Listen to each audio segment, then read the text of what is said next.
तो बात क्या है,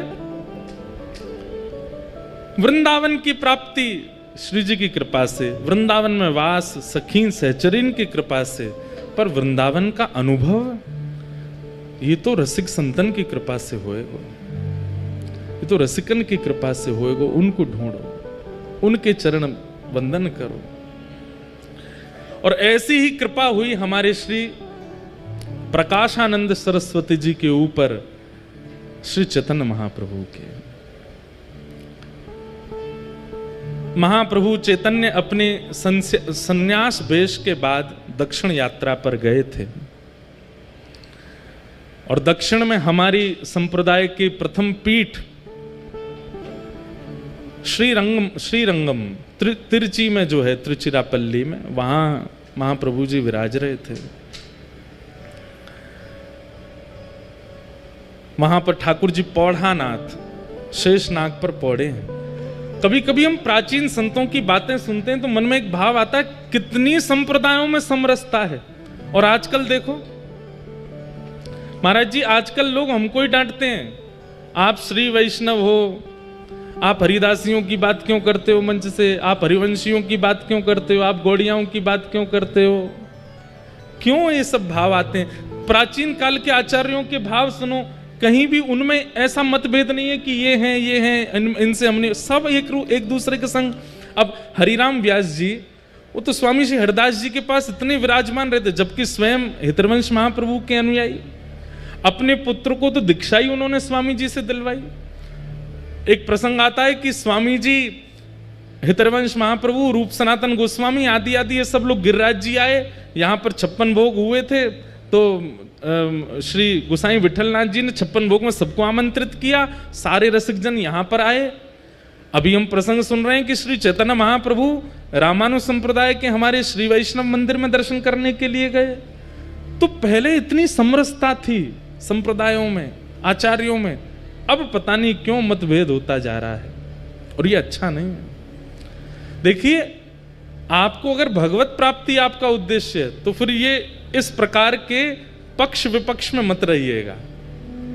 हम श्रेष्ठ हैं, वो अश्रेष्ठ हैं, हमारे यहाँ ऐसा, उनके यहाँ ऐसा, वो नहीं करना चाहिए, ये नहीं सुनना चाहिए, ऐसा नहीं। सबके भाव रखो। चैतन्य महाप्रभु दक्षिण गए,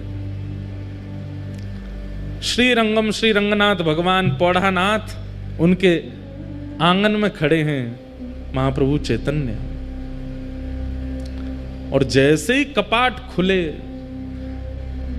महाप्रभु जी की स्थिति ऐसी थी, अभी हम जगन्नाथपुरी के पास राउल केला से कथा करके आए हैं, तो महाप्रभु जी के भाव अभी तक चित्त में हैं।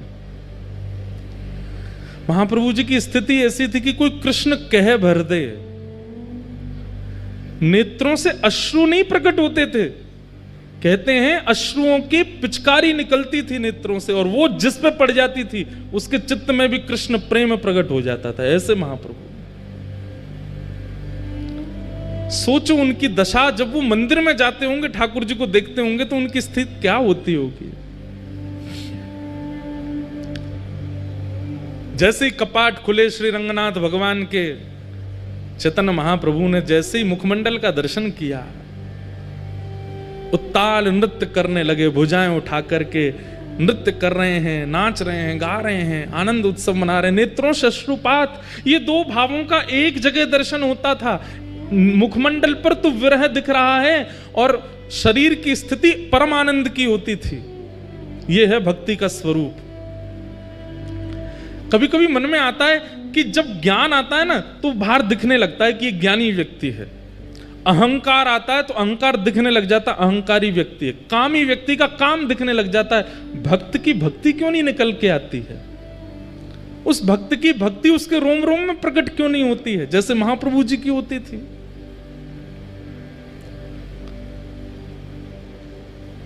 चैतन्य महाप्रभु भाव नृत्य कर रहे थे। अब वहां कोई उनको कुछ समझ रहा है, कोई उनको कुछ समझ रहा है, लेकिन श्री रंगनाथ भगवान की आरती कर रहे श्री वेंकट भट्ट जी, गोपाल भट्ट जी के पिताजी, जिन्होंने श्री राधारमण लाल जी को प्रकट किया, ऐसे श्री गोपाल भट्ट जी के पिताजी श्री वेंकट भट्ट जी रंगनाथ प्रभु की आरती करने के बाद जैसे ही उन्होंने दर्शनार्थियों की ओर देखा प्रसाद वितरण के लिए, और दर्शनार्थियों में जैसी उनकी दृष्टि पड़ी श्री महाप्रभु चैतन्य पर, आप विश्वास नहीं करेंगे उनको क्या अनुभव हुआ। चैतन्य महाप्रभु को देखकर के उनके पलक झपकनी भूल गई, अपनी जिस अवस्था में थे उसी अवस्था में रह गए अंदर गर्भगृह में वेंकट भट्ट जी। और थोड़ी देर में वो क्या देखते हैं कि चैतन्य महाप्रभु तो अंतर्ध्यान हो गए, साक्षात नारायण नृत्य कर रहे हैं महाप्रभु जी के रूप में, और वे अपने नेत्रों पर विश्वास नहीं कर पा रहे, अपनी आंख मीटते हैं, खोल के देखते हैं तो चैतन्य महाप्रभु हैं। और जैसे ही थोड़ी देर देखते हैं तो थोड़ी देर में ही गौर चैतन्य महाप्रभु श्याम हो जाते हैं और मानो जैसे नारायण ही नृत्य कर रहे हैं। जैसे ही गर्भगृह में देखते हैं तो गर्भगृह में देखते हैं कि ठाकुर जी शेष शैया पे हैं ही नहीं, वो तो बाहर नृत्य कर रहे हैं। कभी दोनों युगल नृत्य करते हैं, कभी एकांत में चैतन्य महाप्रभु नृत्य करते हैं। इस स्थिति को देख करके श्री वेंकट भट्ट जी पहचान गए कि ये कोई सामान्य नहीं है। इनके नृत्य को कोई सामान्य समझ रहा होगा, इनके भाव को कोई कुछ समझ रहा होगा, पर ये सामान्य नहीं है, क्योंकि मुझे जो अनुभव हुआ वो मैं कैसे कहूं। बंधुओं, जब किसी महापुरुष का दर्शन करते हैं ना, तो उनका दर्शन करके उनके रूप, उनकी चाल, उनके पहनाव, उनके तिलक आदि, इन सबको अगर आप देख रहे हो तो अभी कुछ दिखा नहीं। अच्छा सुनो, हमारे बाबा गाते होंगे हरिप्रिया जी के पद, हरिप्रिया जी के पद सुने होंगे आपने। हरिप्रिया जी पुरुष थे, सब छोड़ करके गिरिराज जी आ गए। राधा कुंड में उनके गुरुदेव विराजमान रहते थे, तो अपने गुरुदेव को प्रणाम करके बोले मुझे आपसे गुरु दीक्षा लेनी है। तो महापुरुष बोले राधा कुंड पे बैठे बैठे, बताओ तुमको क्या दिख रहा है।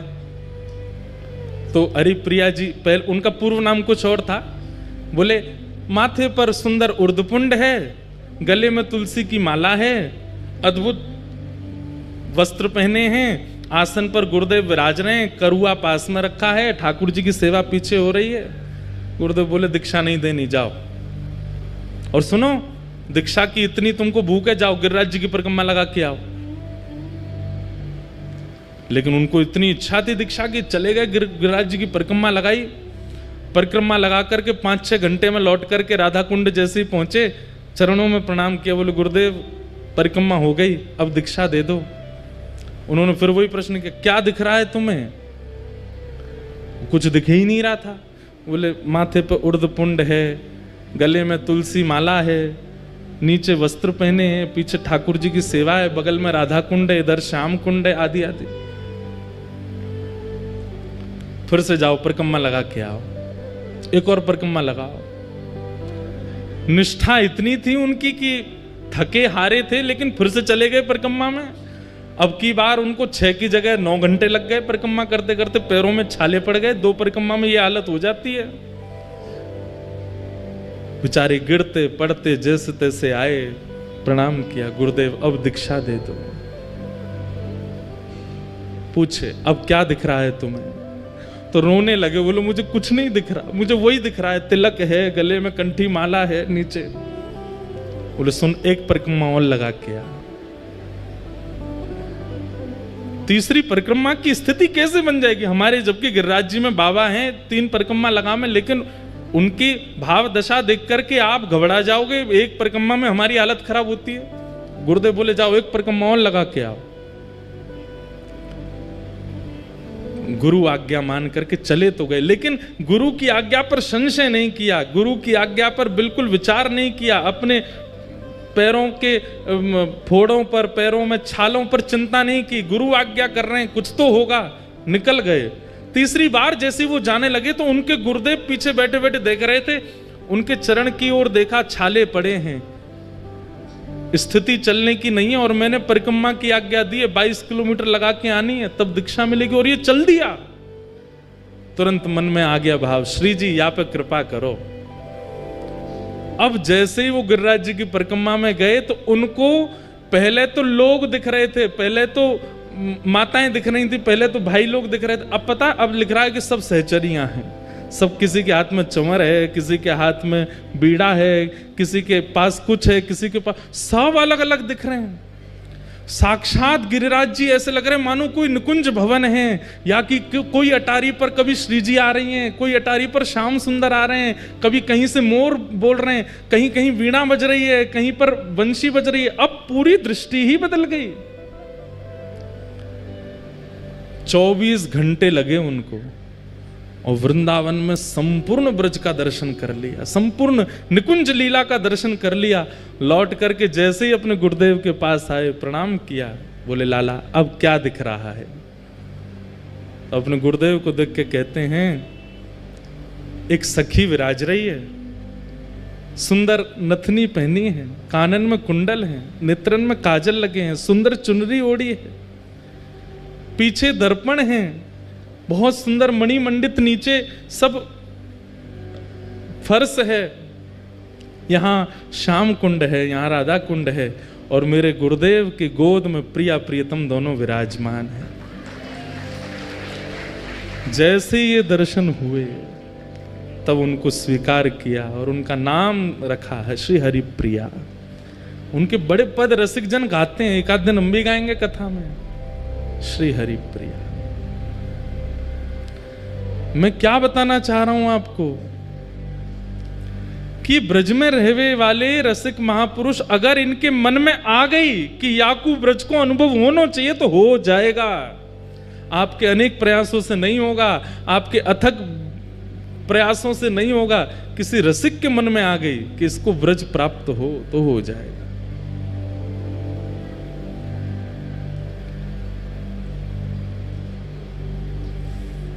और उसके लिए उनका रूप, उनका श्रृंगार, उनका चंदन, उनका तिलक, उनके वस्त्र वो सामान्य नहीं दिखेंगे, उसमें कुछ अद्भुतता का अनुभव होगा। और जब तक वो अद्भुतता नहीं दे, जबरदस्ती की मत देखियो, कोई महापुरुष जा रहे हैं तुम जबरदस्ती दे, ये तो देखो नथनी पहन के जा रहे हैं, कानन, जबरदस्ती नहीं देखना है। आपकी दृष्टि पड़ी और अपने आप दृष्टि में कुछ ऐसा भाव है, जरूरी नहीं सहचरी भाव में ही दिखें, किसी अन्य भाव में भी दिख सकते हैं। और तब तक वो भाव प्रकट नहीं होगा जब तक आपका साधन, आपका सेवा, आपकी रसिकन की संग ये सुदृढ़ नहीं होगी, तब तक ये दर्शन नहीं होगा। हम आप सब तो सही बताएं, जबरदस्ती बस आ गए वृंदावन में, हम लोगों को अनुभव है ही नहीं रहे होने की भी। गोपाल भट्ट जी के पिताजी वेंकट भट्ट जी ने महाप्रभु जी को देखा। श्री रंगनाथ भगवान की निज सेवा करने वाले वेंकट भट्ट जी बाहर आए और आकर के हाथ जोड़ के कहा, आप कौन हैं? मैं जब से आपको देख रहा हूं मेरे नेत्र आपसे हट नहीं रहे। आप में एक दैवी आकर्षण है जो मुझे खींच रहा है अपनी ओर। मैं नित्य नारायण की सेवा करता हूं, मेरा उनके प्रति जो ध्यान रहता है वैसा ध्यान मेरा आज तक किसी व्यक्ति विशेष के प्रति हो ही नहीं सकता, पर मुझे जैसी भावना उनमें लगती वैसी आप में लग रही है। आप कौन है? तब महाप्रभु जी ने अपना परिचय दिया। बोले हम अभी विरक्त वेश में हो गए हैं और दक्षिण दर्शन करने के लिए आए हैं, तो यहां पहुंच गए। वेंकट भट्ट जी ने निवेदन किया, बोले कि आप बस एक कृपा कर दीजिए, क्या कहाँ रहेंगे यहाँ पर? कोई निवास स्थान? बोले अभी तो कुछ नहीं। बोले हमारे घर चलिए ना, वहीं विराजिएगा, हम पर कृपा कर देना। ये वृंदावन महिमामृत की रूपरेखा बता रहे हैं, कैसे निर्माण हुआ वृंदावन महिमामृत। चैतन्य महाप्रभु वेंकट भट्ट जी के घर गए। वेंकट भट्ट जी के सुपुत्र हैं श्री गोपाल भट्ट। भगवान की गुण मंजरी। महाप्रभु जी जैसे ही घर पहुंचे, उनकी पत्नी, उनके रिश्तेदार सबने महाप्रभु जी का दर्शन किया, लेकिन जैसे ही श्री गोपाल भट्ट जी ने दर्शन किया, गोपाल भट्ट जी तो मानो जैसे उनकी भी स्थिति ऐसी हो गई, पलक झपकना भूल गए, पैर धर कहीं रहे, जा कहीं रहे, देख करके अपने अपने अपने वश में अपना शरीर नहीं है, ऐसी स्थिति हो गई। मैं एक बात कहा करता हूं, आचार्य चरणों के सन्मुख जाकर के अगर आपको ये याद रहा कि मैं किस कारण से आया था, मुझे क्या पूछना था, मुझे क्या बताना था, इतनी सुध-बुध है तो समझो अभी कृपा ना भाई, विस्मृति हो जाए, भूल गए सब, तब समझो कि हां अब दर्शन भये महापुरुष के।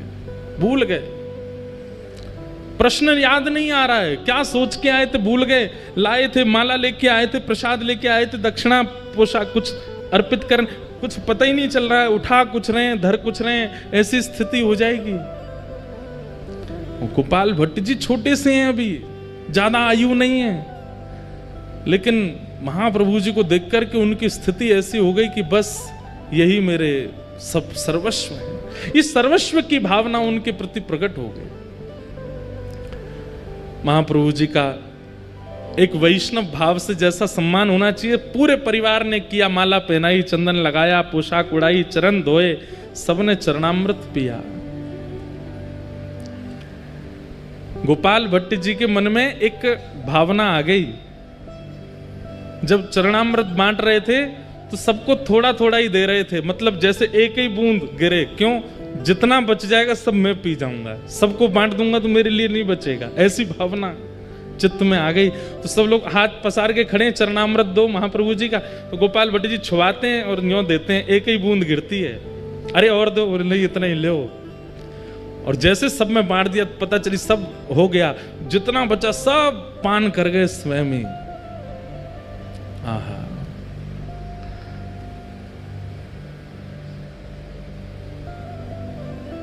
गोपाल भट्ट गोस्वामी पर कृपा हुई, खूब सत्संग हुआ, आनंद हुआ। अगले दिन श्री चैतन्य महाप्रभु प्रस्थान करने के लिए तैयार हुए। वेंकट भट्ट जी ने निवेदन किया, बोले कि महाप्रभु जी आप कहाँ जा रहे हैं? बोले अब यात्रा हो गई हमारी, अब आगे चलेंगे। बोले आज आषाढ़ शुक्ल एकादशी है, आज से चातुर्मास प्रारंभ हो रहा है, आपका प्रथम विरक्त वेश है, अब आप नहीं जा सकते यहां से, 4 महीना तो हिल नहीं सकते। और पूरा घर नृत्य करने लगा। चैतन्य महाप्रभु चिंता में बैठे, बोले कि ये क्या हुआ, आज से चातुर्मास प्रारंभ हो गया, मुझे तो याद ही नहीं था। और सबसे प्रसन्न होकर के झूम रहे हैं श्री गोपाल भट्ट गोस्वामी, छोटे से। बोले ये तो हम पर कृपा करने के लिए ऐसा योग बना है कि आप भूल गए और वो दिन आ गया कि अब आपको यहीं रहना पड़ेगा। महाप्रभु जी बोले कैसे बताऊं कि गोपाल भट्ट तुम गुणमंजरी हो, तुम ही वृंदावन में श्री राधा रमण जी को प्रकट करोगे।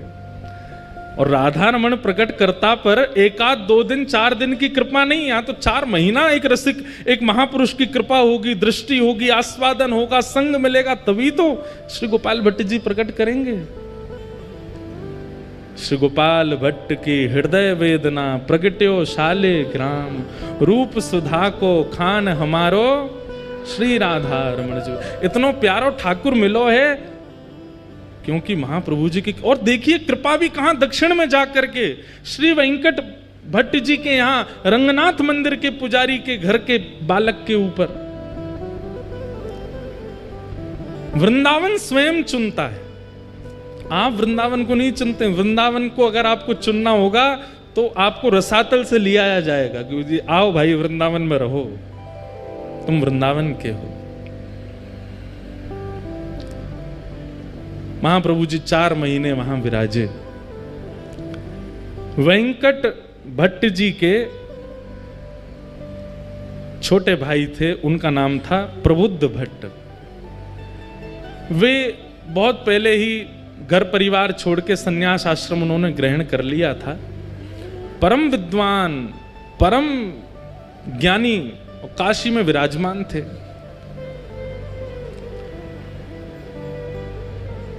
ऐसा ज्ञान था उनका कि उनके जैसे उन्होंने 10,000 शिष्य बनाए, मतलब ना ज्यादा ना कम, अपने जैसे ही 10,000 बना दिए, इतने ज्ञानी थे। उनके सामने बड़े बड़े विद्वान टिक नहीं पाते थे। प्रबुद्ध भट्ट देखो, एक महापुरुष एक परिवार में जाकर के एक नहीं कितनों पर कृपा करता है। ये तो गोपाल भट्ट जी सामने बैठे हैं, प्रबुद्ध भट्ट तो है ही नहीं वहां पर, वो तो काशी में है।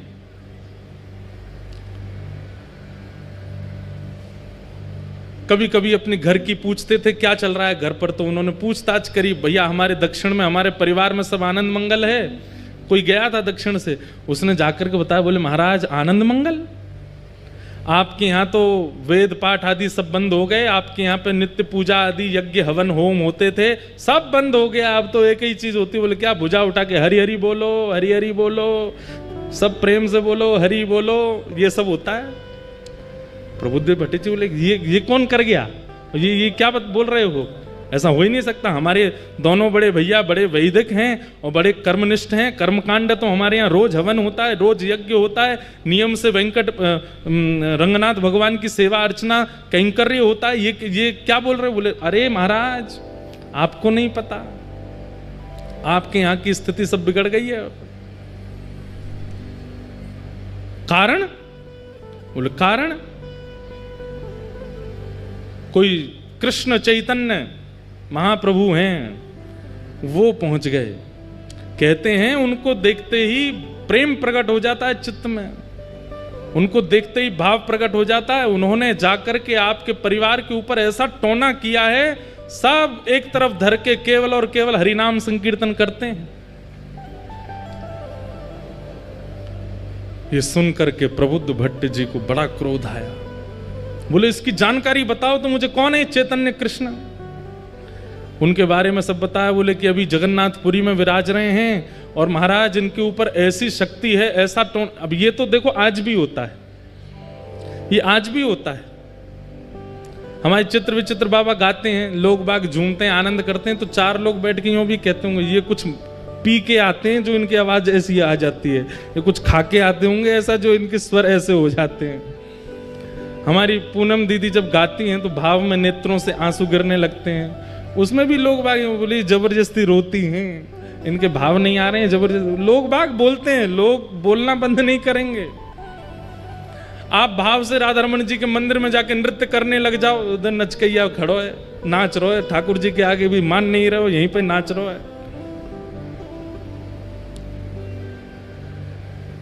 आजकल हमारे लिए भी बन नहीं है बातें, तो क्या ये तो जब महाप्रभु जी को नहीं छोड़ा, जब मीराबाई को नहीं छोड़ा लोगों ने, तो फिर हम तो कहाँ नेक नेक से बालक हैं, हमको कैसे छोड़ दें? और ये भी कृपा है आपके लिए। चार लोग यूं कहें पाखंड है तब समझो कि हाँ बढ़िया है, ये भक्ति के आसपास सिक्योरिटी गार्ड तो भी आ गए। हमारे प्रेमानंद जी महाराज बेचारे कैसा राधा नाम प्रचार कर रहे हैं, उनके पीछे भी लोग पड़े रहते हैं, कुछ ना कुछ बोलते रहते हैं, कहते रहते हैं, करते रहते हैं। परंतु ये बात मान लीजिएगा, ये आपकी भक्ति की सिक्योरिटी हो रही है, अच्छा है। भ्रात श्री प्रबोधानंद जी कहते हैं, भ्रातः तिष्ठ टले टले विटपिनाम ग्रामेषु भिक्षाम अटः। नहीं, श्री रूप गोस्वामी कहते हैं, स्वच्छंदम पिबयामुनम जलमलम चीराणि कंथाम कुरु सम्मानम कलयाति घोर गरलम नीचप्पमानम शुद्धा। वृंदावन में तो आपकी निंदा होने लग जाए तो समझो अब भक्ति सुरक्षित है, अब भक्ति बढ़िया हमारी, अब यहाँ पे कोई की आंच नहीं आवेगी, बढ़िया है। बाहर खड़े हैं चार पहरेदार, और बहुत सम्मान होने लग जाए तो घबरा जाना कि कहीं हमारा नाम ना छूट जाए। तो प्रबुद्धानंद जी ने जैसे ही सुना, अच्छा प्रकाशानंद नाम हो गया था उनका, प्रकाशानंद जी ने जैसे सुना, अच्छा इसने मेरे घर जाकर के सबको, बोले हमारा वो गोपाल भट्ट उसकी क्या स्थिति है, वो तो बालक है, वो तो ठीक है, उसको बुला दो। बोले उसकी तो पूछो ही मत, वो तो दिन रात रोते रहते हैं। बोले दिन रात, बोले ठाकुर जी को नहीं, चैतन्य महाप्रभु को याद करके रोते हैं।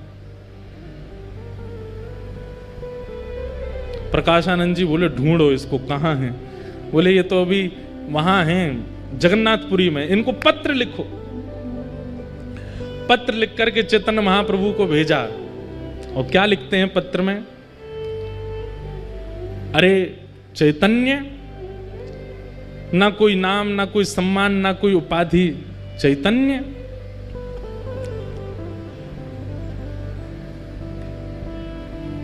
सन्यासी हो, सुना है हमने, लेकिन सन्यासी होकर के तुम बहुत नाचते हो, उछल उछल करके नाचते हो, गाते हो, ये सन्यासियों का स्वरूप है।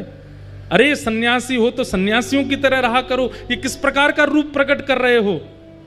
सन्यासियों को तो बहुत भाव से रहना चाहिए। और सन्यासियों का निवास स्थान जगन्नाथपुरी नहीं होता, सन्यासियों का निवास स्थान वृंदावन नहीं होता। सन्यासी ऐसे घूमते डोलते नहीं रहते हैं। सन्यासी तो गंगा ज्ञान के तट पर काशी में विराजते हैं, वेदों पर मनन करते हैं, शास्त्रों पर चिंतन करते हैं, लोगों को वेद शास्त्र पढ़ाते हैं। ये सन्यासियों का। और तुम क्या कर रहे हो? ये नाच नाच करके और दुनिया में कृष्ण नाम की ये सन्यासी का स्वरूप नहीं होता। चैतन्य महाप्रभु गंभीरा में विराजमान थे, जगन्नाथपुरी में भावावेश में रहते थे। प्रकाशानंद जी का पहुंचा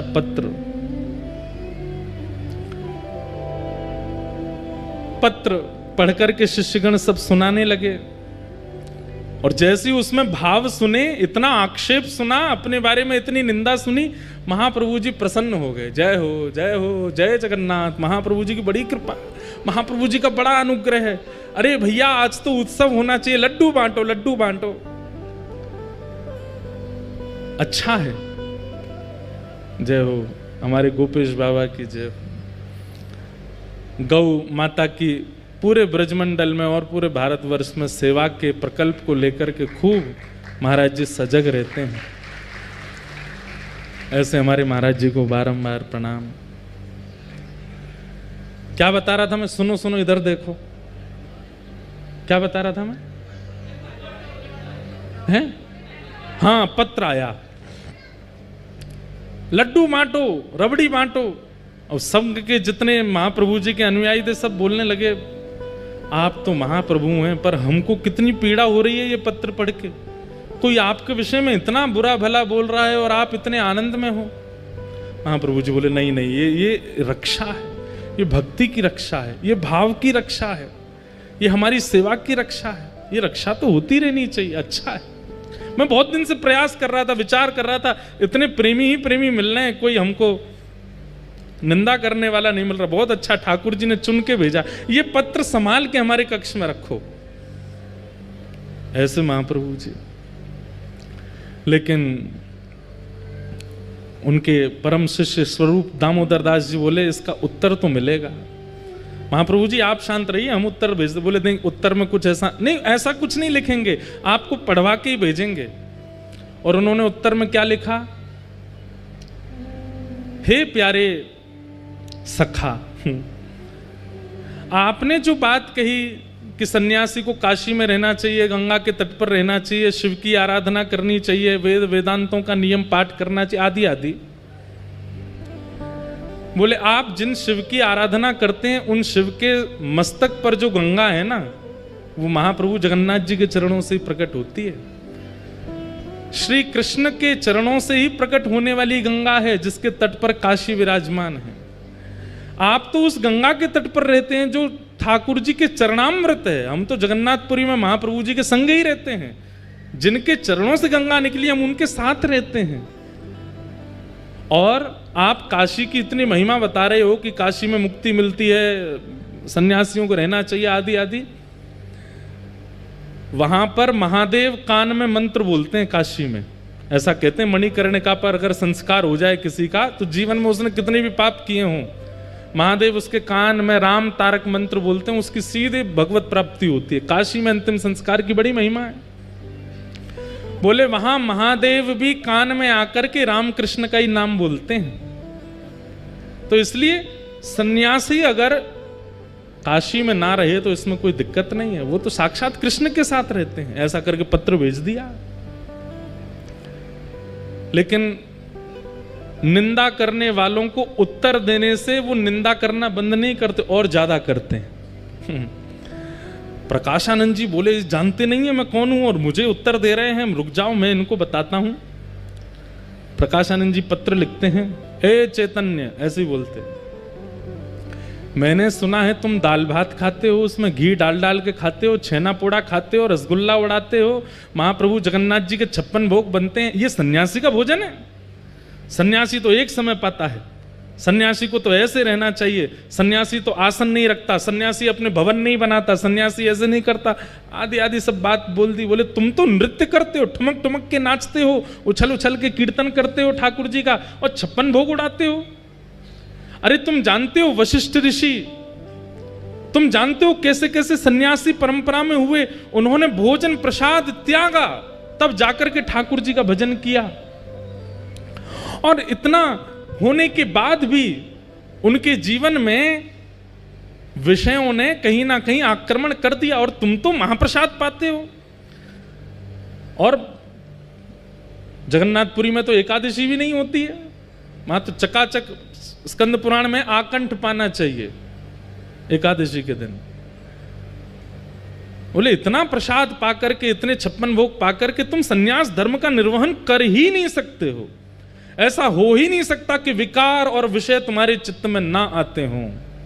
ये पाखंड बंद करो, ऐसा करके पत्र लिख दिया। चैतन्य महाप्रभु के पास पत्र आया।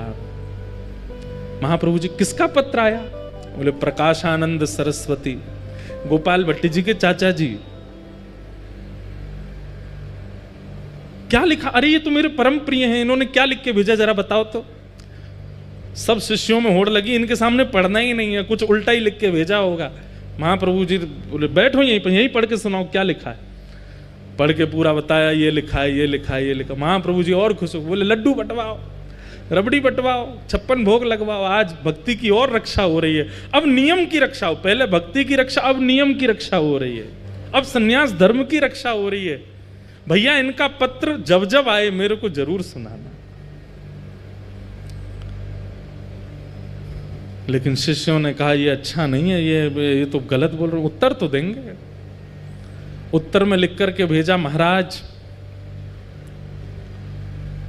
जंगल का राजा शेर मांस खाता है, हिरणों को खा जाता है, इतना मांस भक्षी होता है, पर कहते हैं साल में एक बार सहवास करता है बस। ऐसा दूषित भोजन करने वाला, और काम पर इतना विजय उसका। और वहीं वृक्षों पर रहने वाले ये पक्षी जो तिनका खाते हैं, दाल खाते हैं, उड़द सूखे सूखे कंकड़ खा जाते हैं, सूखे सूखे ये सब खा करके अपना पेट भरते हैं, और इनके काम में कभी भी कटौती नहीं होती, महाकामी होते हैं। आप यदि आहार से जीवन यापन की बात कर रहे हैं तो फिर सारे विषय शेर में होने चाहिए थे, लेकिन वो तो काम पर विजय प्राप्त करके बैठा है। और ये सारे पशु पक्षी, सारे बड़ा अल्प आहार लेने वाले, इन पर काम पर विजय नहीं है। इस पर क्या कहेंगे आप? जब ये पत्र लिख करके भेजा तो प्रकाशानंद जी तो और ज्यादा आग बबूला हो गए। अपने शिष्यों से बोले इसको पकड़ करके काशी लेके आओ, इस चैतन्य को मैं बताता हूं, ये मेरे सामने तो आए।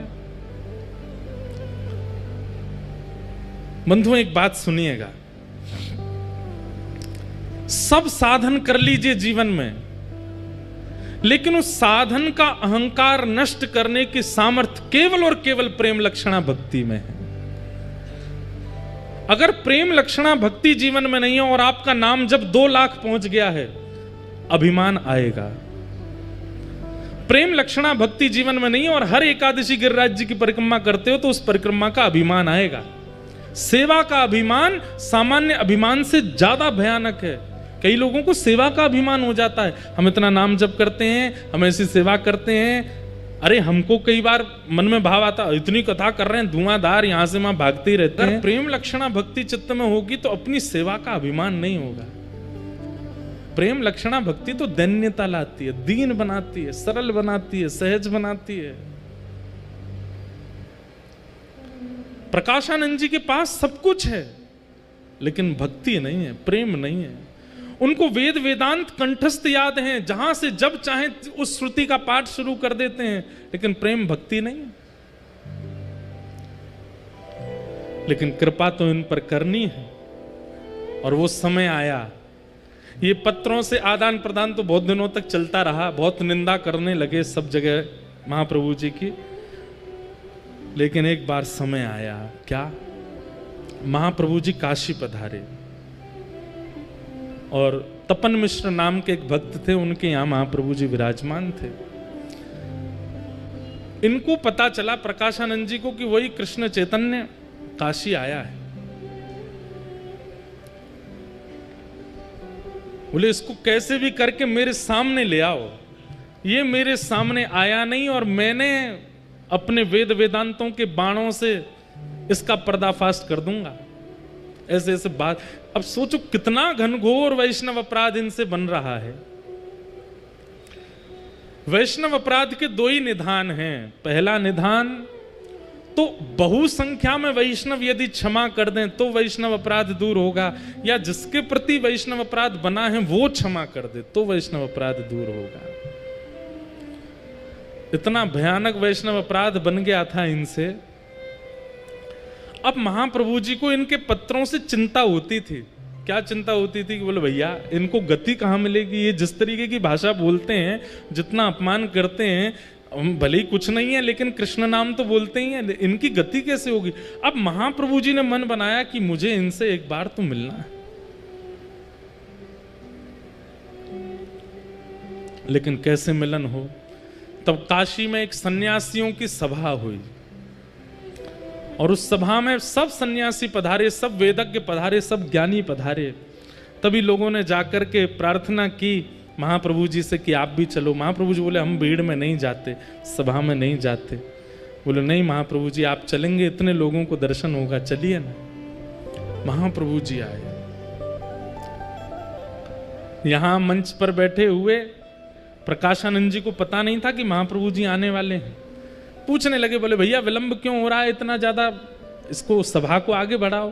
तभी किसी ने कहा, बोले कृष्ण चैतन्य महाप्रभु आ रहे हैं, उनकी प्रतीक्षा हो रही है। प्रकाशानंद जी ने तो अपनी कमर कसी, सिर पर एक पटका सा बांधा, बोले आज आने दो, आज बढ़िया है, इतनी सभा है, सबके सामने इसको आज देखूंगा। हाथ कांप रहे हैं, क्रोध में पैर कांप रहे हैं, आंखें लाल पड़ गई हैं, ताम्रवर्ण हो गया है, कब आएगा कब आएगा, मेरे सामने तो पड़े एक बार। इतने में ही श्री चैतन्य महाप्रभु का आगमन हुआ और जैसे ही महाप्रभु जी का उस सभा में गृह में प्रवेश हुआ, मानो जैसे किसी ने जलाशय में बैठे हुए लोग थे और किसी ने करंट छोड़ दिया हो।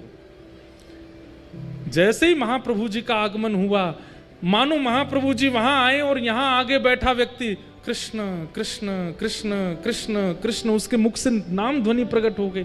इतने में ही पीछे का कोई व्यक्ति कृष्ण कृष्ण कृष्ण कृष्ण, मुख से नाम प्रकट होने लगा। कभी वहां दूसरा व्यक्ति हरि बोल कहकर के नृत्य करने लगा। पूरी सभा मानो देखते ही देखते देखते और केवल नाम नहीं प्रकट हो रहा है, नेत्रों से भावाश्रु जल बह रहे हैं, सब भुजा उठा करके नृत्य कर रहे हैं। केवल महाप्रभु जी की उस सभा में आगमन मात्र से यह स्थिति हो गई।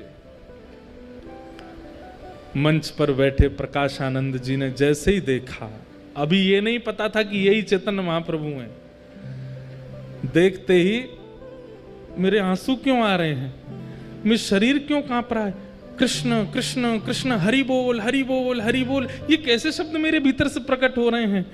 आसपास के अपने बालकों से बोले तुमको भी मेरे अंदर से कृष्ण नाम सुनाई दे रहा। बोले जी गुरु जी, ये मेरे आंसू क्यों आ रहे हैं, कुछ सभा में हुआ है क्या। तभी कोई कहता है महाप्रभु कृष्ण चैतन्य आ गए। बंधुओं, विचार करके मन में भाव आता है, जिनकी उपस्थिति मात्र एक पत्थर हृदय के चित्त में भाव प्रकट कर देती है, कैसे महाप्रभु जी रहे होंगे। जिनको पता नहीं है वृंदावन क्या है, जिनको पता नहीं है कृष्ण कौन है, जिनको पता नहीं है युगल उपासना क्या होती है, ऐसे लोग उस सभा में बैठे हैं और महाप्रभु जी के आते ही सबके चित्त में कृष्ण प्रवाहित हो गए। किसी को अपने तन की सुध नहीं है, किसी को अपनी वाणी की सुध नहीं है, सब मानो जैसे एक व्यक्ति के हाथ में सबकी वाणी का कंट्रोल, सबके नेत्रों का कंट्रोल आ गया हो। और महाप्रभु जी दोनों भुजा उठाए, कभी यहां गिरते हैं कभी वहां गिरते हैं, सब संभालते हुए आ रहे हैं।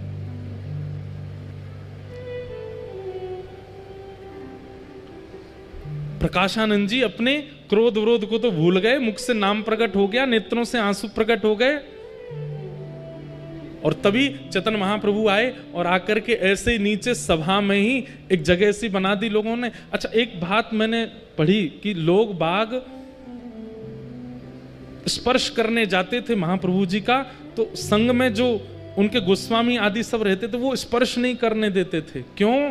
क्योंकि ऐसी भाव साम्राज्य में रहते थे महाप्रभु जी, अगर किसी ने स्पर्श कर लिया तो वो सह नहीं पाएगा। तो अपने आप ही पहले जगह कर दी, भैया दूर दूर बैठो, इनका स्पर्श मत करना। महाप्रभु जी आकर के बैठ गए और भाव से बैठ करके सब सन्यासियों को प्रणाम किया, सबके चरण रज को अपने माथे से लगाने लगे। पता नहीं प्रकाशानंद जी को क्या हो गया, लोग बाग प्रकाशानंद जी को देख रहे हैं कि अब ये क्या बोलेंगे, लेकिन प्रकाशानंद जी तो अत्यंत भाव में आ गए, उठ करके नीचे आए, बोले जय हो। आप नीचे क्यों बैठ गए, ऊपर आइए ना। नहीं नहीं, मेरा स्थान यहीं ठीक है। तो जैसे कोई नीचे बैठ जाए तो उसको पकड़ के ऊपर लाते हैं, तो जैसे ही हाथ पकड़ा महाप्रभु जी का, सब बोले ये नहीं करना था इनको, और जैसे ही स्पर्श किया है, हाँ कृष्ण हाँ कृष्ण हाँ कृष्ण कह करके वहीं गिर पड़े प्रकाशानंद जी। शरीर पूरा कंपन होने लगा, नेत्रों से आंसू गिरने लगे। महाप्रभु जी ने किसी से कहा इनको संभालो। सुनने में इस स्थिति को हम अनुभव ही नहीं कर पाएंगे जो स्थिति होती थी। हमारे अष्ट सखा गाते हैं, एक हमारे अष्ट सखाओं में एक सखा हुए, उनका नाम था छीत स्वामी। क्या नाम था? पहले इनका नाम था छीतू पंडा। क्या नाम था? ये बड़े उग्र स्वभाव के और मजाक मतलब संतों की उपहास करना, उनके मजाक उड़ाना। उस काल में मथुरा आए थे हमारे श्री वल्लभाचार्य जी महाराज, और ये उनकी परीक्षा लेने के लिए गए थे। लेकिन जैसे ही महाप्रभु जी का दर्शन किया, दर्शन करते ही चित्त से सारे विकार खत्म हो गए, नेत्रों से आंसू गिरने लगे। छीत स्वामी जी ने एक पद गाया, और वही पद आज प्रकाशानंद जी के मुख से मानो प्रकट हो रहा हो महाप्रभु जी को देख करके। भई अब गिरधर सो पहचान, भई अब गिरधर सो पहचान, भई अब गिरधर सो पहचान, भई अब गिरधर सो पहचान। मतलब रसिक जनों के दर्शन बिना पढ़े बिना सुने, केवल दर्शन से ठाकुर जी की अपने आप पहचान होने लग गई। ठाकुर जी अपने आप समझ में आने लगे। कहां इतनी कथाएं, इतने प्रवचन सुनने के बाद भी ठाकुर जी का अनुभव नहीं होता, लेकिन एक रसिक की दृष्टि मात्र पढ़ने से ठाकुर जी से पहचान होने लगी। छीत स्वामी जी कह रहे हैं, मैंने कोई साधन नहीं किया, मैंने यमुना स्नान नहीं किया, मैंने कभी जाप नहीं किया, लेकिन इनके सामने बैठने मात्र से मुझे ठाकुर जी के रूप का बोध हो गया। तब उन्होंने ये गाया, भई अब गिरधर सो पहचान, भई अब गिरधर सो पहचान। कपट रूप छलवे को आयो, कपट रूप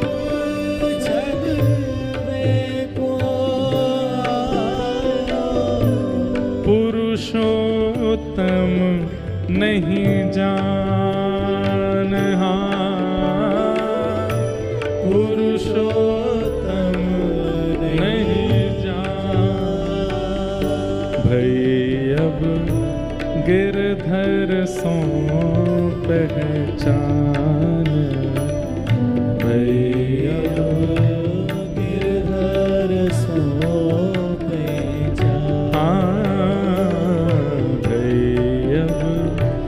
गिरधर सो पहचान, गिरधर सो पहचान।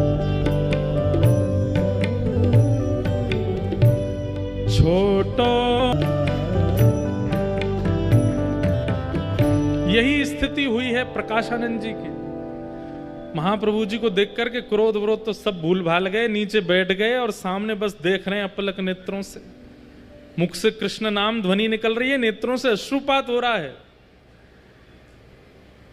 लेकिन थोड़ी देर बाद अपने आप को समझाने लगे, ये सब माया है, ये जादूगर है, इसने जादू कर दिया, टोना कर दिया मेरे ऊपर। लेकिन दर्शन का कुछ तो प्रभाव होता। प्रभाव क्या हुआ कि वाणी में शीलता आ गई। चाह तो रहे थे कि मैं थोड़ा कठोर बोलूं, कुछ गड़बड़ बोलूं, कुछ उल्टा सीधा बोलूं, लेकिन बोल क्या रहे हैं? कैसे हो आप? ठीक हैं? आप ऊपर नहीं विराज रहे, नीचे ही बैठ रहे। और खुद मन में सोच रहे मैं इतना प्रेम से क्यों बात कर रहा हूं। वो सोच रहे मुझे तो क्रोध करना है, मुझे तो चिल्लाना है इनके ऊपर, लेकिन अब अपने वश में नहीं है। ये होता है रसिकों के दर्शन से। महाप्रभु जी बोले आपकी सबकी कृपा है। प्रकाशानंद जी बोलने लगे मैं आपसे एक शिकायत करना चाहता हूं। बोले क्या? सन्यासियों को इतना नाचना नहीं चाहिए। आप इतना रोते हो, इतना ज्यादा अच्छी बात नहीं है ये। अरे सन्यासी तो पूरे विश्व को ज्ञान देता है, उसकी रहनी उसकी करनी से लोग प्रभावित होते हैं। आप क्या करते हैं इतना? मुझे लगता है आप पढ़ते नहीं हो, आपको पढ़ना चाहिए। महाप्रभु जी बोले हमको तो कुछ आता ही नहीं है, हम तो बिल्कुल अज्ञानी हैं, पढ़ाई लिखाई हमसे होती नहीं थी। तो हमारे गुरुजी ने गलती से बहुत मेहनत करके 6 साल लगे हमको एक श्लोक याद करवाया। बोले कौन सा श्लोक याद कराया? जब बताओ तो। अब वेदज्ञ हैं, ज्ञानी हैं, तो सुनने बैठ गए। बताइए कौन सा श्लोक याद कराया? बोले हरेर नाम हरेर नाम हरेर नामैव केवलम कलौ नास्त्यैव नास्त्यैव नास्त्यैव गतिरन्यथा।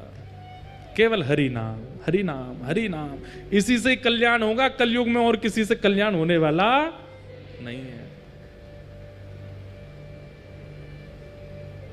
प्रकाशानंद जी बोले और आपने ये श्लोक याद करके जीवन में उतार लिया? बोले हाँ हमने तो भैया, मैं क्या बताऊं, गुरुजी ने ये श्लोक याद करा दिया, फिर हमने इसका अर्थ पूछा तो गुरुजी ने बताया कलयुग में केवल नाम से उद्धार होगा।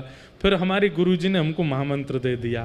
बोले क्या है महामंत्र? बोले हरे कृष्ण कृष्ण कृष्ण हरे हरे, हरे राम राम राम। बोले बस ये 2 ही आते हैं हमको, और कुछ नहीं आता। और महाप्रभु जी वो तो सब जानते हैं, लेकिन बोल रहे हैं बोले बस ये 2 ही आते हैं हमको, और कुछ नहीं आता। और महाप्रभु जी वो तो सब जानते हैं, लेकिन बोल रहे हैं। प्रकाशानंद जी बोले आप एक काम करो अब। बोले क्या? अब मेरा लड़ने का मन नहीं है आपसे, आप अच्छे व्यक्ति हो, आपका स्वभाव स्वरूप देख के मुझे आप पे कृपा करने का मन हो रहा है। महाप्रभु जी बोले कर दो कृपा। बोले कृपा ऐसे नहीं करूंगा, तो पढ़ने आओ मेरे पास, मैं आपको वेद पढ़ाऊंगा। महाप्रभु जी बोले कब से आना है? आज से ही, आज से बढ़िया दिन है, आज से ही चलो। महाराज प्रकाशानंद जी हाथ पकड़ के ले गए अपने घर पे ही, जाकर के महाप्रभु जी को सामने बैठा। बोले पढ़ो हमारे साथ। महाप्रभु जी बैठ गए। 3 दिन हो गए पढ़ते पढ़ते। 3 दिन बाद प्रकाशानंद जी बोले आपको कोई पूछना नहीं है कुछ भी? 3 दिन से हम पढ़ाए जा रहे हैं, आपको सब समझ में आ गया? महाप्रभु जी बोले आपने कहा था सुनना है, समझने की आपने नहीं कही थी। आपने केवल कहा था सुनते रहो, हम सुनते ही जा रहे हैं, समझने की आपने कही नहीं हमसे। प्रकाशानंद जी सिर पकड़ के बैठ गए। बोले यही होता है, ये भक्ति जिन लोगों के चित्त में आ जाती है वो जितना कहो उतना ही करते हैं, उससे अधिक नहीं करते। बोले आप कृपा कर दो। बोले मैंने 3 दिन में क्या पढ़ा तुमको समझ नहीं आया? बोले सुनने के लिए कहा था, सुन तो हम रहे हैं ना, हम इधर देखते ना उधर, आपको देख के सुनते रहते हैं। प्रकाशानंद जी बोले ऐसे तुम्हारी गति नहीं होगी। बोले कैसे गति होगी? बोले इसको समझो भी। 3 दिन और पढ़ाया। 3 दिन बाद बोले अब समझ में आया। बोले अब हमको समझ नहीं आ रहा, हमारे गुरुजी पढ़ा के हार गए, वो नहीं समझा पाए, आप क्या समझाओगे हमको? बोले इतनी सरल भाषा में बोल रहा हूं फिर भी आपको समझ नहीं आ रहा। अरे ये तो शंकराचार्य जी की वाणी है, ये तो समझ में आनी चाहिए आपको, आद्य गुरु शंकराचार्य कह रहे हैं। महाप्रभु जी कहते हैं सुनिए सुनिए मेरी बात सुनिए। प्रकाशानंद जी बोले क्या क्या सुनना है? बोले आद्य गुरु शंकराचार्य जी ने पूरे विश्व को वैदिक ज्ञान प्रदान। ये कथा प्रकाशानंद जी को चैतन्य महाप्रभु सुना रहे हैं। और बोले फिर शंकराचार्य जी ने क्या किया, पूरा विश्व जो बौद्धवादी हो गया था, उन सब लोगों को परब्रह्म कौन है, परमात्मा कौन है, वो घटघटवासी हैं, आदि आदि ये सब बातों को उन्होंने अपने शंकर भाष्य आदि से सुनाया, समझाया। लेकिन एक दिन खबर पड़ी कि मां मरणासन अवस्था में है। प्रकाशानंद जी सुन रहे हैं, बोले अच्छा फिर? बोले शंकराचार्य जी गए अपनी मैया के पास, तो मां ने कहा बेटा मैंने सुना तूने पूरे विश्व का उद्धार किया, अपनी मां का भी उद्धार कर दे। तो शंकराचार्य जी सामने बैठकर के शंकर भाष्य सुनाने लगे, वेद वेदांतों की और सुंदर सुंदर भाव सुनाने लगे। ये श्लोक लो, ये मंत्र लो, ये लो, ये लो, ये परब्रह्म है, ये अणु में है, ये परमाणु में है, आदि आदि। माँ बोली बेटा मुझे समझ नहीं आ रहा है, मेरे जीवन के बहुत कम क्षण बचे हैं, कुछ सरल सा समझा जिससे मेरे चित्त में भाव आए।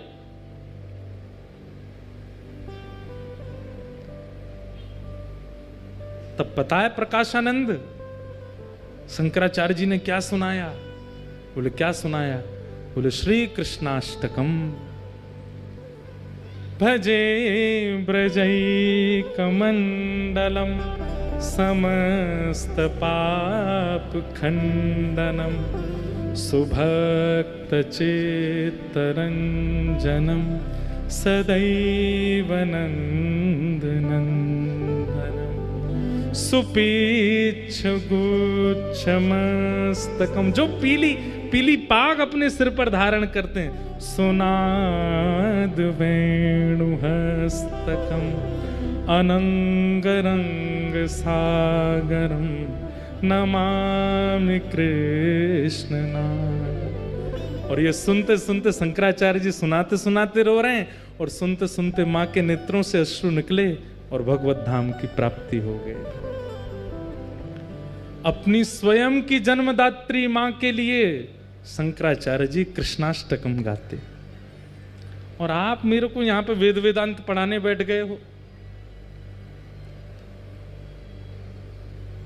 गति तो कृष्ण नाम से ही होगी प्रकाशानंद जी। प्रकाशानंद जी बोले इसका प्रमाण दो मुझको, तो प्रमाण दे दिया। बोले वहां लिखा है, इस बात का प्रमाण दो, उसका प्रमाण दे दिया। बोले नाम से गति होगी, इसका प्रमाण दो, प्रमाण दे दिया। प्रमाण प्रमाण प्रमाण प्रमाण, इतने प्रमाण दे दिए प्रकाशानंद जी को। लेकिन कुतर्की व्यक्ति के प्रमाणों से काम नहीं चलते, वो तो इसका भी प्रमाण लेके आओ। तो चैतन्य महाप्रभु को क्रोध आया, और जैसे ही आवेश में क्रोध आया, षड्भुज रूप धारण करके चैतन्य महाप्रभु प्रकट हो गए सामने। बोले तुझे प्रमाण चाहिए, देख प्रमाण, मैं ही प्रमाण हूं। और राम कृष्ण युक्त जब महाप्रभु जी का दर्शन किया, हाथ में धनुष बाण लगे हैं, कर में बंशी लगी है, जब षड्भुज रूप का दर्शन किया, बस एक क्षण के लिए दर्शन दे करके महाप्रभु जी ने तुरंत अपने भाव को अपने अंदर व्यवस्थित किया और चले गए वहां से। प्रकाशानंद जी तो रो रो के बुरा हाल हो गया उनका। बोले कि ये सामान्य नहीं है, ये साधारण नहीं है, ये कोई टोना टोटका जादूगर नहीं है, ये तो साक्षात श्री कृष्ण है, ये साक्षात श्री राम है, ये साक्षात परमात्मा ही इनके चित्त में विराजमान है। मैं इनको सामान्य पुरुष समझ रहा हूं।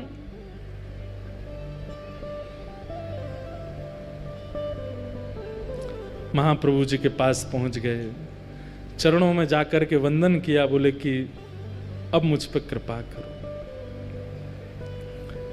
मैंने वेद वेदांत उपनिषद किसी को नहीं छोड़ा, सब पढ़ लिख करके विद्वान बन गया, लेकिन मैं आज इतनी वृद्धावस्था में अनुभव कर रहा हूं कि मेरी तो अधोगति हो रही है।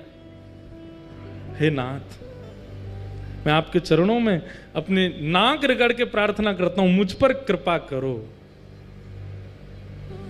चैतन्य महाप्रभु ने प्रकाशानंद जी की ओर देखा। बोले अब एक ही कृपा है। बोले क्या? हम जो कहें वो करो। बोले क्या करना है? बोले इसी वक्त सब छोड़ के वृंदावन चले जाओ, श्री धाम वृंदावन की प्राप्ति कर लो। और श्री वृंदावन में जाकर के वहां आपको रूप गोस्वामी मिलेंगे, सनातन गोस्वामी मिलेंगे, मधु पंडित मिलेंगे, आदि आदि सब मिलेंगे। हमारे रूप गोस्वामी जी ने श्री गोविंद देव जी को प्रकट किया है, सनातन जी को मदन मोहन जी मिले हैं, मधु पंडित को गोपीनाथ जी मिले हैं। आपके ही परिवार का एक बालक गोपाल भट्ट, जिसका नाम सुनकर के आप इतने बौखला गए थे, वह भी आएगा वृंदावन और उसके यहां भी ठाकुर जी प्रकट होंगे।